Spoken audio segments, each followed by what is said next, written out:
What to do if the insufficient nailing strength or low nailing efficiency? Resulting in the insufficient nailing strength or low nailing efficiency, there are several reasons. First, the firing pin apron or the front end of the firing pin is worn. Second, the lubrication inside the cylinder is not enough. First, open the back cover of the small-size nail gun. Take out the retaining ring. Knock the cylinder out. The lubrication inside the cylinder is not enough, lead to cylinder pull.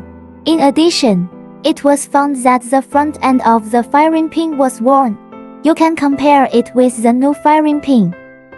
If the firing pin rubber ring is worn, replace with a new rubber ring of the same specifications. After replacing it, apply lubricating oil to the firing pin apron.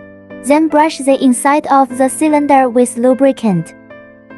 Place the firing pin into the cylinder and straighten it. Then put the cylinder back to the gun body. Reinstall the retaining ring. Put back the rubber ring. Replace the back cover. Tighten the screws on the back cover. After the repair is completed, we install the nails. Check whether nailing is smooth.